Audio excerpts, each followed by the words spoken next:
HSA പരീക്ഷകളെ സംബന്ധിച്ചിടത്തോളം റിസൾട്ടുകൾ പറയുന്ന ഒരു ചരിത്രമുണ്ട്. ഡയറക്ഷൻ വിദ്യാർത്ഥികൾ നേടിയെടുത്ത വിജയങ്ങളുടെ ചരിത്രം.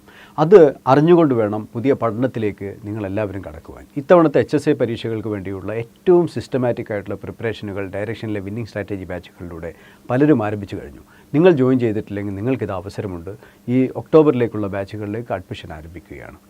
നിങ്ങൾക്ക് ഏത് വിഷയമായാലും, നാച്ചുറൽ സയൻസ് ആവട്ടെ, ഫിസിക്കൽ സയൻസ് ആവട്ടെ, കണക്കോ ഇംഗ്ലീഷോ മലയാളമോ സോഷ്യൽ സയൻസോ ഏത് വിഷയവുമാകട്ടെ, HSAയുടെ ഒരു സബ്ജക്റ്റിൽ നിങ്ങൾക്ക് പഠിക്കണമെങ്കിൽ ഏറ്റവും മികച്ച സ്ട്രാറ്റജിയുള്ള, ഏറ്റവും മികച്ച കണ്ടൻറ്റ് അവൈലബിൾ ആയിട്ടുള്ള ഒരു ബാച്ചാണ് നിങ്ങൾ തിരഞ്ഞ് നടക്കുന്നതെങ്കിൽ തീർച്ചയായും നിങ്ങൾ ഡയറക്ഷൻ്റെ ബാച്ചുകൾ ജോയിൻ ചെയ്യണം.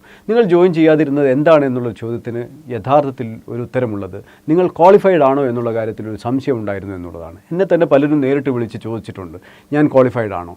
PSC തീരുമാനിക്കേണ്ട കാര്യമാണ് PG വേണോ വേണ്ടയോ എന്നൊക്കെയുള്ളത്. എന്നാൽ PSC നൽകുന്ന സൂചനകൾ നിങ്ങൾക്ക് നൽകുന്ന പ്രത്യേക ഡിറക്ഷനുണ്ട്. ആ ഡിറക്ഷനിൽ തന്നെ പോവുക. ഇപ്പോൾ ഇതാ 2024 ഇപ്പോൾ 330/2024 പുതിയ നോട്ടിഫിക്കേഷൻ വന്നിട്ടുണ്ട്. കന്നഡ മീഡിയം സോഷ്യലിൻ്റെയും മറ്റും നോട്ടിഫിക്കേഷൻ വന്നിട്ടുണ്ട്.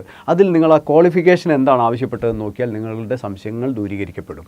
അവിടെ ഡിഗ്രിയാണ് പറയുന്നത്, PG പറയുന്നില്ല. ഇനി സമാധാനമായില്ലേ? പഠനം തുടങ്ങാം. ഇനി പഠനം തുടങ്ങാനുള്ള തടസ്സമായി വരാൻ സാധ്യതയുള്ള അടുത്ത ചിന്തയാണ്. ഇതെല്ലാം ചിന്തകൾ നമ്മൾ സോഷ്യൽ മീഡിയയിൽ ഒരുപാട് ആക്റ്റീവ് ആകുമ്പോൾ ഉണ്ടാകുന്ന ചിന്തകളാണ്. കാരണം PG വേണം എന്നുള്ളത് പ്രഖ്യാപനവും അതിൻ്റെ പ്രചരണവും ഒക്കെ ഏറ്റെടുത്ത് ഒരുപാട് ആൾക്കാർ മീഡിയയിലുണ്ടായിരുന്നു. അവരൊന്നും തെറ്റുകാരല്ല, അവർ ആശങ്കകൾ പങ്കുവെച്ചു എന്നുള്ളൂ. അതുപോലെ തന്നെ അടുത്തത് എന്താണ്, ചോദ്യങ്ങൾ സബ്ജക്റ്റ് പാർട്ട് മലയാളത്തിലാണ്, അതുകൊണ്ട് മലയാളത്തിൽ തന്നെ പഠിക്കണം, മലയാളത്തിൽ തന്നെ പഠിപ്പിക്കണം തുടങ്ങിയ രീതിയിലുള്ള ചർച്ചകളൊക്കെ നടന്നിരുന്നു.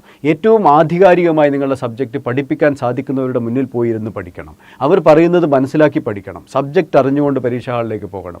ചോദ്യങ്ങൾ എന്താണ് ചോദിച്ചിരിക്കുന്നതെന്ന് മനസ്സിലാകാൻ പറ്റുന്ന അത്രയും ലാംഗ്വേജിൻ്റെ ഇൻഫർമേഷൻ ഉണ്ടായാൽ മതി. അല്ലാതെ ലാംഗ്വേജ് പണ്ഡിതരായിട്ടല്ല പോകേണ്ടത്.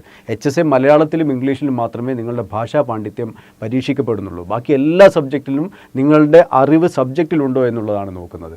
അതിനുവേണ്ട ആധികാരികതയുള്ള ക്ലാസ്സുകൾ ഡയറക്ഷൻ നിങ്ങൾക്ക് വേണ്ടി ഒരുക്കി വെച്ചിട്ടുണ്ട്. ഒരുപാട് പരീക്ഷകൾ, ആവശ്യമായത്രയും കണ്ടൻറ്റ് എല്ലാം, മെറ്റീരിയൽസ് എല്ലാം തന്നെ റെഡിയാണ്. ഇനി ജോയിൻ ചെയ്യുക എന്നുള്ളത് നിങ്ങളുടെ ലക്ഷ്യമായിരിക്കണം. ജോയിൻ ചെയ്താൽ മാത്രം പോരാ, ആഹ്ലാദിച്ച് ആസ്വദിച്ച് പഠിക്കുവാൻ തയ്യാറാകണം. ഞാൻ എപ്പോഴും പറയാറുള്ളത് പോലെ വിജയിക്കണമെങ്കിൽ കഷ്ടപ്പെട്ടല്ല, ഇഷ്ടപ്പെട്ട് തന്നെ പഠിക്കണം. അപ്പോൾ ഇനി വൈകരുത്, ഇന്ന് തന്നെ ജോയിൻ ചെയ്യുക.